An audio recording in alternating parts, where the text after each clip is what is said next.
depannya lagi mungkin batu bara stop, tahun depannya lagi mungkin kopra stop. Ingat, kopra, minyak kelapa itu bisa dijadikan aftur. Ini sudah hampir ketemu. Hampir ketemu. Kalau ini ketemu lagi artinya sudah semua pesawat akan kita ganti dengan minyak dari kelapa yang dihasilkan oleh rakyat kita Indonesia. Saya tidak ingin berpanjang lebar. Intinya seperti yang dikatakan Bung Karno dalam Trisaktinya, kita harus berdikari di bidang ekonomi.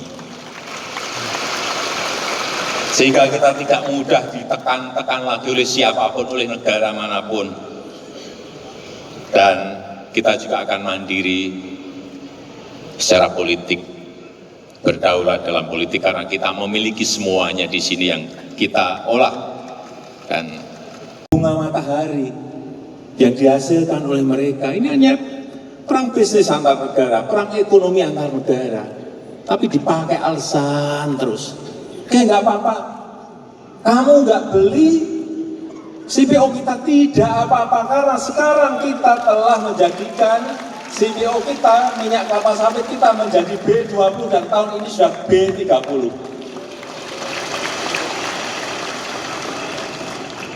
Ya kita pakai sendiri saja, seperti tadi yang disampaikan oleh Ibu Mega. Dan coba bayangkan, dengan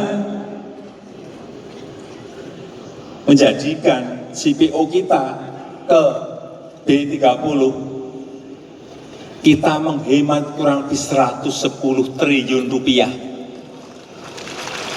per tahun. 110 triliun rupiah per tahun. Dan nantinya kalau sampai kepada B50 saya nggak bisa menghitung, yang jelas pasti lebih dari 200 triliun.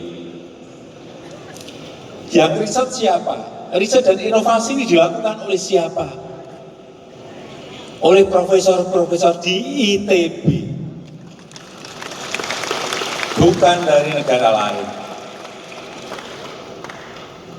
Memang lama, sudah lama diriset, tetapi untuk masuk ke industri, masuk ke hitung-hitungan ekonomi memang baru 2-3 tahun yang lalu ketemunya. Nah kalau ini nanti bisa masuk ke B100, saya tidak bisa membayangkan bahwa kita sudah tidak impor minyak lagi. Semuanya artinya ramah lingkungan. Dan komoditas-komoditas yang lainnya seperti yang kedua, nikel. Kita ini sudah ekspor nikel ore sudah berapa juta ton, selalu bahan mentah. Sejak Januari kemarin stop.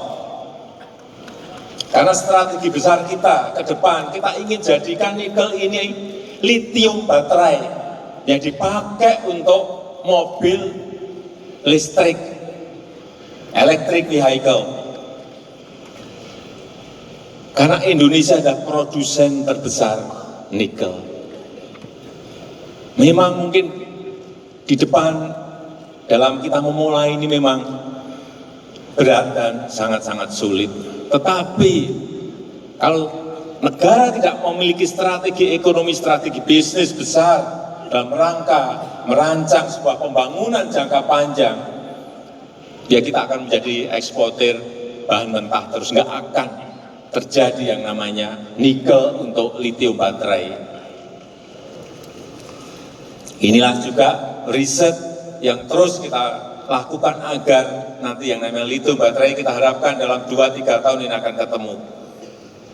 Yang harganya memiliki tingkat keekonomian yang bisa diterima oleh pasar. Yang lain-lain juga banyak. Yang nanti satu persatu akan kita stop. Mungkin tahun depan boksit stop sawit. Kita tahu negara kita sekarang ini memiliki 13 juta kebun kelapa sawit yang setiap tahun produksi sekarang ini kurang lebih 46 juta ton per tahun. Bayangkan kalau itu diangkut oleh truk yang kecil itu berapa juta truk. Kalau satu truk 4 ton, berarti kita butuh kurang lebih 11 juta truk untuk mengangkut kelapa sawit kita. Untuk bayangan betapa produksi kelapa sawit Indonesia ini sangat besar. Padahal kalau kita bandingkan dengan negara sebelah kita, produksi per hektar kelapa sawit kita itu masih kurang lebih 4 ton. Harusnya per hektar bisa 7 sampai 8 ton. Kalau lipat artinya produksi per tahunnya bisa mencapai hampir 100 juta ton. Apa yang ingin saya sampaikan? Jangan lagi kita mengekspor CPO ini terus-terusan. Harus mulai kita rubah pada barang setengah jadi atau barang jadi. Ini yang telah kita lakukan. Karena kalau tidak, kita selalu dimain-mainin oleh pasar. Uni Eropa memunculkan isu tidak ramah lingkungan. Sebetulnya apa sih mereka ngomong seperti itu? Karena sawit ini bisa lebih murah dari. Jangan lupa subscribe ya.